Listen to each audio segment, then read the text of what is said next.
Welcome to your personalized deep dive. So you're prepping for this BCS, business analysis, oral examination. Right. And you sent over a whole bunch of prep materials for it. Yeah. So we're going to extract the key insights you'll need exactly to ace this thing and get you one step closer to becoming a certified business analyst. It's not just about passing an exam, though, is it? It's really about applying these skills to real-world situations. That's where it gets interesting, right? Yes. We're not just going to, rehash the textbook or anything. We're going to see how these concepts actually come to life in practical scenarios. Okay. But first, let's make sure we're on the same page. Can you give us a quick overview of the exam format and what makes this particular assessment unique? Think of it as a professional conversation. Okay. Not a typical exam. You'll be facing two examiners. Right. You have 50 minutes to showcase your knowledge. Okay. And practical application of business analysis techniques. And here's the kicker. No notes allowed. Oh, wow. 50 minutes, no notes, just you and your brain power. Yeah. Sounds intense. What should our listener be focusing on to really impress those examiners? They are looking for deep understanding, not just surface level knowledge. Yeah. The exam focuses on K levels 4 and 5, which means you need to be able to analyze information, interpret it, and even challenge assumptions. Yeah. Imagine you're presenting a solution to a client. You wouldn't just list facts, you'd explain the why behind your recommendations, right? Right. That makes sense. So it's not about just memorizing facts. No. It's about demonstrating critical thinking and problem-solving abilities. What are some of the key syllabus areas our listeners should be prepared to discuss in depth? Okay, well, the syllabus covers a wide range of topics, but let's highlight a few crucial ones first. The business context explores the importance of business analysis and dives into techniques like SWOT analysis and the balanced scorecard. Balanced scorecard, that's where we look beyond just the financials, right? Yes. We're talking about customer satisfaction, internal processes to learn. Right. Learning and growth. Exactly. It's about taking a holistic view of organizational performance. Think of it as a dashboard that helps businesses track progress towards strategic goals from multiple perspectives. And this ties into that whole concept of a holistic view of a business system. Yes, mentioned in the materials. absolutely. You can't just focus on the technical side of things. Right. You need to consider the people involved, the processes they follow, the organizational structure, and the technology they use. It's all interconnected. It's all interconnected. Remember the POPT model. People, organization, processes, and information technology. Okay, so POPT is a good way to remember those interconnected elements. Yes. What about those essential business analysis techniques? That's another big one. You'll need to demonstrate mastery of techniques like stakeholder analysis, modeling business activities, and gap analysis. Okay. Let's talk about stakeholder analysis for a moment. Okay. Because it's often where things get tricky. Yeah. In real-world situations. Stakeholder analysis, that's where we identify everyone who has a vested interest in the project. Yes. Analyze their influence and figure out how to engage them effectively. Right. It's like navigating a political minefield sometimes. It can be. And that's why understanding different perspectives is so crucial. Remember the CATW acronym. CATW. Customer Actor Transformation Worldview Owner Environment. Right. CATW helps us see the project through the eyes of each stakeholder. We can anticipate their needs, concerns, and potential roadblocks. It's about building consensus and ensuring everyone feels heard. Precisely. Moving on, let's talk about business case development. Okay. You'll need to demonstrate your ability to create a compelling case for change, outlining the need, potential options, financial analysis, and a thorough risk assessment. This reminds me of something that always seemed counterintuitive to me at first. Okay. The do-nothing option. Right. Why would we present that as a possibility? Because it demonstrates strategic thinking and comprehensive analysis, including the do-nothing option, highlights the potential costs of inaction, making your proposed solutions even more compelling. So it's not about undermining the proposal. No. It's about showcasing due diligence. Yes. We've considered all the possibilities. Exactly. Even the ones that lead to stagnation or decline. Exactly. It's about painting a realistic picture of the situation and making a data-driven case for the best course of action. Now, speaking of data, let's touch upon investment appraisal techniques because those are often crucial for building a solid business case. We're talking about evaluating the financial viability of a project, right? Yes. Figuring out if the potential benefits outweigh the costs. Precisely, the materials you shared highlighted two key methods. Okay. Payback period and discounted cash flow. Mm-hmm. The payback period focuses on how long it takes to recoup the investment, while discounted cash flow considers the time value of money using net present value. So it's about understanding how to analyze financial data. Yes. And make informed decisions about resource allocation. Exactly. You're not just a creative problem solver. You're a strategic thinker who can assess the financial implications of your recommendations. Now, once we've established the need for change and justified the investment, yes, we move into the world of requirements definition, right? That's right. This module covers everything. Okay. From elicitation techniques to prioritizing requirements and understanding both functional and non-functional needs. Okay. It's about getting a crystal clear picture of what the solution needs to do and how it should perform. Okay, let's talk about elicitation techniques for a moment. Sure. You've got interviews, workshops, document analysis. It can be overwhelming. How does our listener know which technique to use in which situation? It's about understanding the strengths and weaknesses of each technique and choosing the most appropriate one for the specific context. Okay. For example, if you need to uncover unspoken experiential knowledge, you might choose observation or shadowing instead of formal interviews. That's what the materials refer to as tacit knowledge, right? Yes. It's the stuff people know how to do, but might struggle to articulate. Exactly. Imagine trying to explain how to ride a bike. Right. Just do it. Yeah. But breaking down the process step by step is a whole other challenge. So being able to tap into that tacit knowledge is a valuable skill for a business analyst. Yeah. It's about seeing beyond the obvious Right. and understanding the nuances of how people actually work. Precisely now, once we've gathered those requirements, we can't just assume they're all equally important, right? Right. We need to prioritize them. And the materials mentioned, the Moscow method. Yes. Must have, should have, could have, won't have. It's a great way to make those tough decisions about what gets included in the solution and what might need to be deferred or eliminated. Exactly. It's about managing stakeholder expectations realistically and ensuring that we're focusing on delivering the most critical functionality first. Now, speaking of managing expectations, let's talk about requirements management. This is where we delve into change management. Yes. Version control, and even legal issues that can impact our work. Absolutely. Change is inevitable in any project. Yeah. And a good business analyst needs to be able to adapt and manage those changes effectively. That makes sense. We can't just stick our heads in the sand and pretend things won't evolve. Right. We need a system for evaluating those changes, making informed decisions, and communicating them clearly to all stakeholders. Precisely, version control is another crucial element of requirements management. Okay. It's about keeping track of all the different iterations of the requirements documentation. So everyone is working with the most up-to-date information. And avoiding those, wait, which version are we looking at? Moments. Exactly. Now, speaking of tools that can help us manage all of this, the materials you provided mention JRA, Requisite Pro, and Doors. Are you familiar with any of those? I've heard of them, but I'll admit I haven't had much hands-on experience. Okay. What are the key benefits of using these types of tools? They streamline the requirements process by providing a centralized platform for documentation, traceability, and change management. Being able to discuss these tools and their functionality could be beneficial in the exam.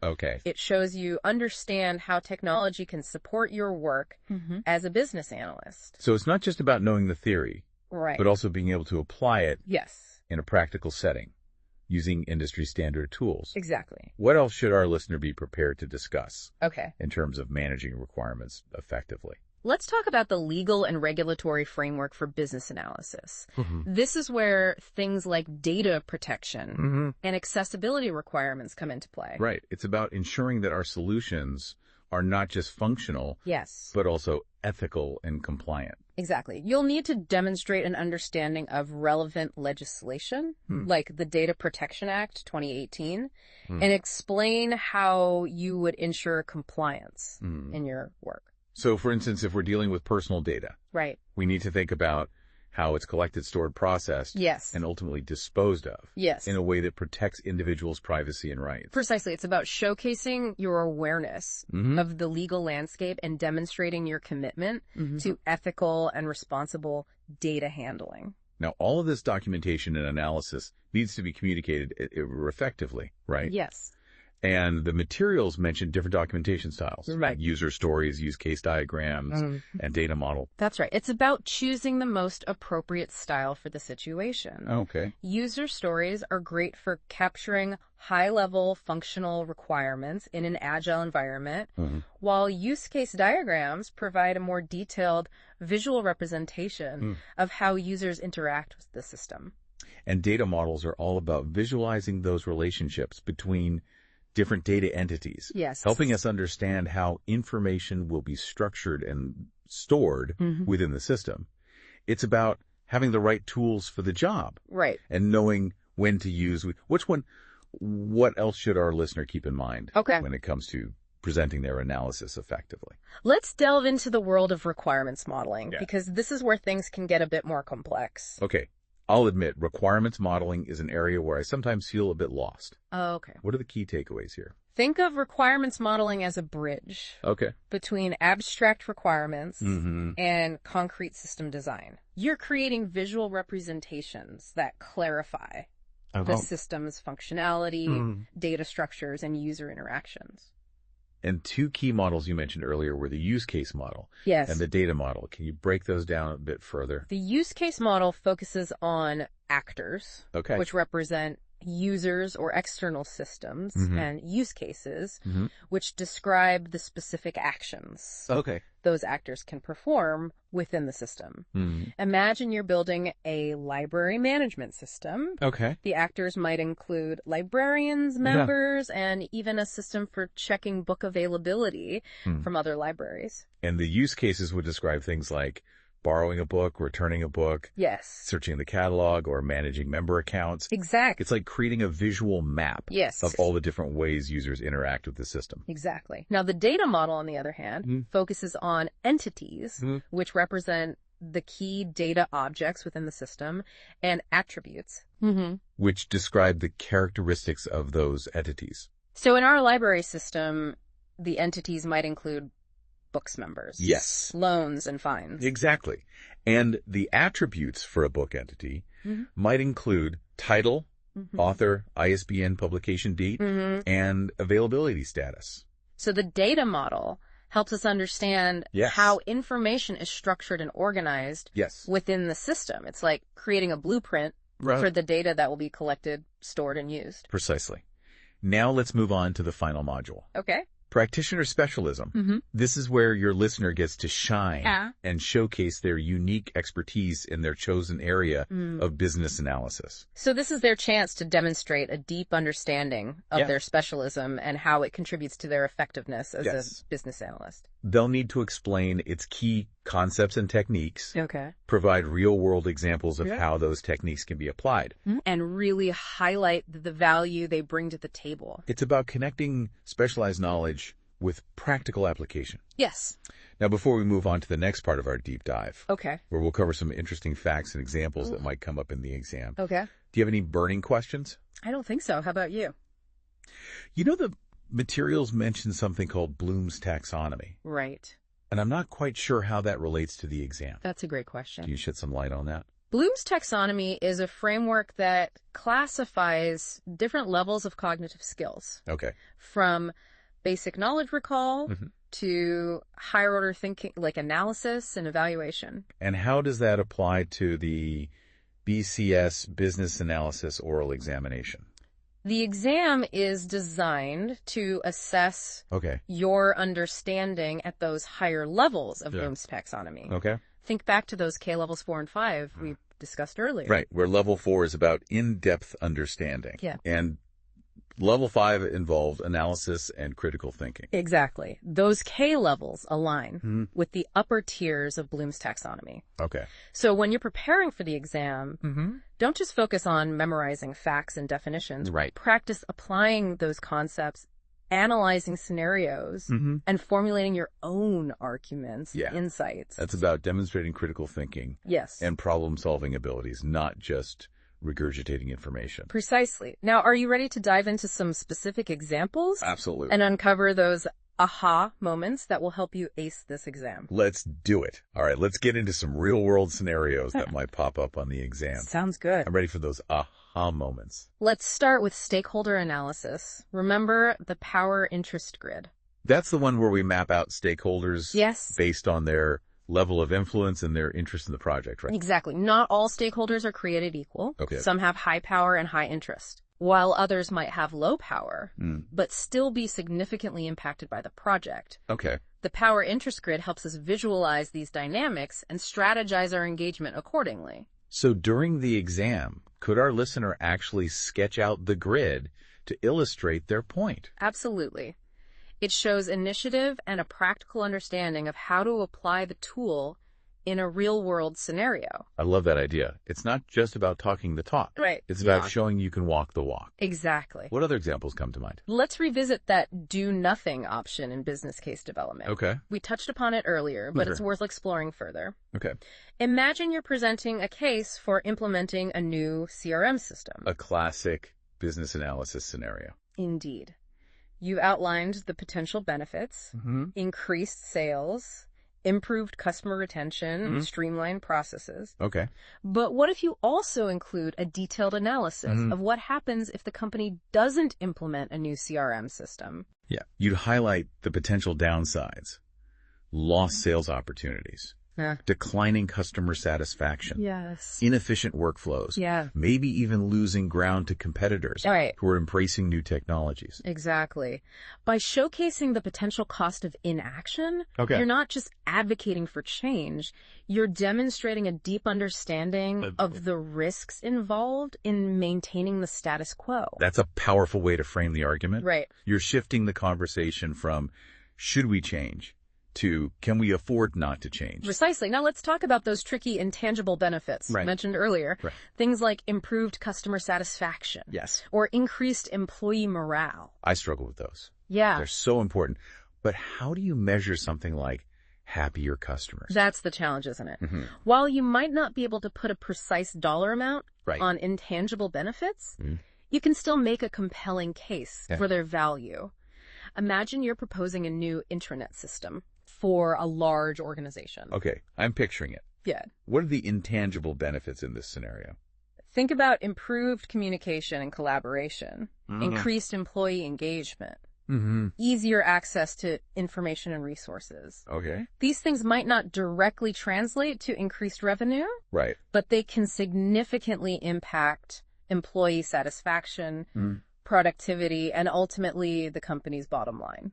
So it's about connecting those intangible benefits to tangible outcomes. Yes. Improved employee morale might lead to reduced turnover. Right. Which saves the company money on recruitment and training. Exactly. It's about painting a complete picture of the potential value, acknowledging that not all benefits come with a neat price tag. That's a great point. It's about looking beyond the immediate financial impact. Yes. And considering the long-term positive ripple effects. What other examples come to mind? Let's move on to requirements elicitation. Okay. Remember we talked about those various techniques like interviews, workshops, document analysis. Right. Each technique has its strengths and weaknesses. Right. So it's not about memorizing a list of techniques. No. It's about understanding when to use which one and why. Exactly. Imagine you're working on a project to improve a company's customer service processes. If you want to understand how those processes currently work, you might start with document analysis. Okay. Reviewing existing procedures, flowcharts, customer feedback forms. That gives you a baseline understanding of the current state. Exactly. But documents don't always tell the whole story, right? Right. To get a deeper understanding of the day-to-day realities, you might conduct interviews with customer service representatives. That allows you to tap into their tacit knowledge. Yes. The things they know how to do, but might not have documented formally. Precisely.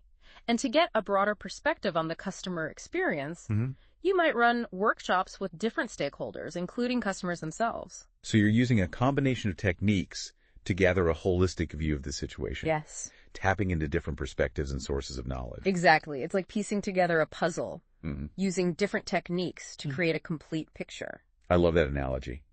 Now, once we've gathered all those requirements, how do we make sense of them and ensure we're focusing on the most important ones? That's where prioritization comes in. We talked about the Moscow method earlier. Right.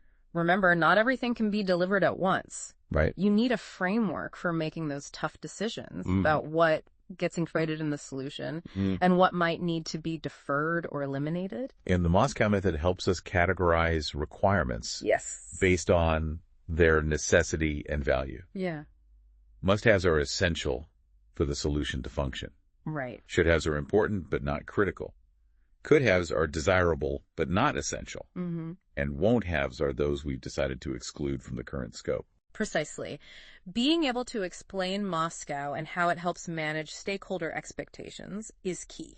Okay. Now, once you've prioritized those requirements, how do you ensure nothing gets lost in translation as you move from analysis to design and implementation? That's where traceability comes in, right? Yes. It's like creating a map that connects the dots between each requirement and the overall business objectives. Exactly. There are two key types of traceability. Okay. Vertical and horizontal. Vertical traceability shows how each requirement contributes to the bigger picture, while horizontal traceability tracks requirements from their origin through to their implementation. So vertical traceability answers the why behind the requirement, while horizontal traceability shows the how of its implementation. Yes. That's a powerful combination for ensuring alignment and accountability. Precisely. Now, let's dive into the dynamic world of change control. Okay. We know that requirements are rarely set in stone. Things change, priorities shift, new information comes to light. Wait. A good business analyst needs to be able to roll with the punches. Exactly.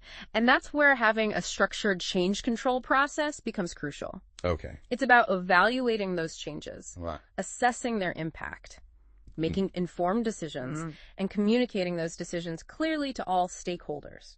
So it's not just about reacting to change in an ad hoc way. No. It's about having a system in place that ensures any modifications are carefully considered, documented, and communicated effectively. Precisely. And closely related to change control is the concept of version control. Ah, yes. That's where we keep track of all the different versions of the requirements documentation. Right. It helps us avoid confusion, maintain a clear history of changes, and ensures everyone is working with the most up-to-date information. Exactly. Version control is essential for transparency and accountability. Okay. Imagine you're working on a complex project with multiple stakeholders and frequent changes to requirements. It would be a nightmare trying to keep track of everything without a robust version control system. It would be chaos.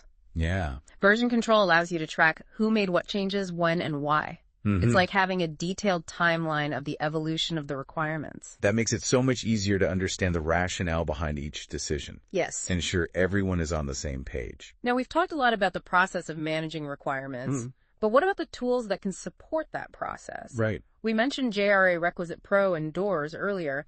These are industry standard tools designed to help business analysts streamline their work. Right. So it's not just about knowing the theory, but also about being able to apply it using the right tools. Right. Can you give us some examples of how these tools might be used in a real-world scenario? Imagine you're working on a software development project using an agile methodology. JIRA is a popular tool for managing tasks, tracking progress, and facilitating collaboration within agile teams. So you could use JIRA to create user stories. Yes. Assign them to developers. Yes. Track their progress, and manage any changes or updates to the requirements. Exactly. And tools like Requisite Pro and Doors provide more robust functionality for managing complex requirements, creating traceability matrices, and generating reports. It's about choosing the right tool for the job. Right. And understanding how technology can support and enhance our work as business analysts. Now let's shift gears and talk about something that's often overlooked but incredibly important. The legal and regulatory framework for business analysis. This is where we consider things like data protection. Yes. And accessibility requirements, right? Yes. It's about ensuring our solutions are not just functional, yes, but also ethical and compliant. Precisely. You need to be aware of relevant legislation. Okay. And how it influences the requirements you gather and the solutions you propose. Yeah. Let's take data protection as an example. The Data Protection Act 2018 sets out strict guidelines for how personal data can be collected, stored, processed, and shared. Right. So if we're building a system that handles personal data, yes, we need to ensure it complies with those guidelines. Yes. We need to think about things like data security, data retention, and individuals' rights to access and control their own data. Exactly. You'll want to be prepared to discuss the key principles of data protection. Okay. And explain how you would ensure compliance in your work as a business analyst. So it's not just about building a system that works. Right. It's about building a system that's responsible, Yes. ethical, and protects individuals' rights. Now let's talk about how we document those requirements. Okay. The materials you shared mentioned different styles like user stories, use case diagrams, and data models. Right. Each style serves a different purpose. Yes. And is best suited for different situations. Exactly. User stories are great for capturing high-level functional requirements in an agile environment. They're written from the user's perspective. Okay. And focus on what the user wants to achieve. For example, as a library member, I want to be able to search the catalog online. Yes. So that I can find the books I need without having to visit the library in person. That's a perfect example. Okay. Now, use case diagrams provide a more detailed visual representation of how users interact with the system. So we'd map out the different actors, the actions they perform, and the system's responses. It's a great way to visualize the flow of information and ensure we've captured all the essential functionality. Exactly. And data models are all about visualizing the relationships between different data entities. Remember our library system example. Right. We have entities like books, members, loans, and fines. Right. And the data model would show how those entities are related to each other. Yes. For example, a member can have multiple loans. Right. And each loan is associated with a specific book. Exactly. The data model helps us understand how information will be structured and stored within the system. Right. It's essential for database design and ensures data integrity. Okay, now I'm starting to see how all these pieces fit together. Good. We gather requirements using different techniques, prioritize them, document them using appropriate styles, model the system's functionality and data structures, and ensure everything complies with relevant legal and regulatory frameworks. That's a great summary. Okay. You're demonstrating a comprehensive understanding of the requirements process. Now, are you ready to tackle the final module, practitioner specialism, and then dive into some tips for success? Absolutely. Bring it on. All right, we've covered a ton of ground here. We have. Before we wrap up, let's talk about that final module. Okay. Practitioner specialism. Yeah. What does our listener absolutely need to nail this section? This is their time to shine. They've chosen a specialized area of business analysis, and this is their chance to demonstrate a deep understanding of it. So it's more than just saying, I specialize in X. They need to go deeper. Exactly. They need to explain the key concepts and techniques of their specialism, provide real-world examples of how those techniques have been applied, and really drive home the value they bring to an organization. It's about showcasing that specialized knowledge. Right. And connecting it to practical application. What are some tips our listener can use to really impress the examiners in this section? Preparation is key. Okay. They should anticipate potential questions and practice articulating their responses clearly and concisely. Think about specific projects where they applied their specialized skills on what the outcomes were. It's about having those stories ready to go. Yes. Not just the theory, but the here's how I use this to solve a real problem and achieve a positive result. Exactly. Those real-world examples will bring their specialism to life and demonstrate their ability to apply their knowledge in a practical setting. Great advice. Now, before we send our listener off to conquer this BCS business analysis oral examination, last-minute words of wisdom. Remember, you've clearly put in the work and absorbed a ton of valuable knowledge. Yeah. Go into that exam with confidence. Confidence is key. Yes. Don't let imposter syndrome creep in. Yeah. You're there for a reason. Right. You know your stuff. Exactly. A few practical tips. Okay. Get a good night's sleep before the exam. Dress professionally and arrive early to avoid any unnecessary stress. Those are great reminders. Feeling flustered can throw anyone off their game. Yes. Anything to minimize anxiety is a win. Absolutely. During the interview, maintain eye contact. Okay. Speak clearly, and don't be afraid to ask clarifying questions if needed. The examiners are there to assess your understanding, not to trip you up. It's a conversation, not an interrogation. Right. Engage with the examiners, show your passion for business analysis, yes, and demonstrate your ability to think critically and solve problems. Right, exactly. Now, before we wrap up, let's leave our listener with one final thought. Okay. Think about this. How can the techniques we've discussed today help you become a more effective business analyst, even before you take the exam? That's a fantastic question.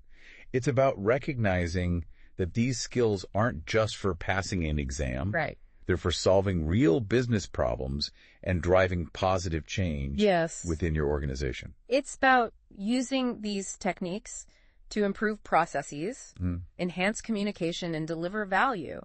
The exam is a stepping stone, but the real journey begins when you start applying this knowledge in the real world. That's a great takeaway. So to our listener, best of luck with your exam preparation. You've got this. You got this. And even more importantly, remember to keep learning, keep growing, and keep striving to be the best business analyst you can be. Well said. It's been a pleasure having you. It's been my pleasure as well. And to you, our listener, thank you for joining us on the deep dive. Until next time, happy analyzing.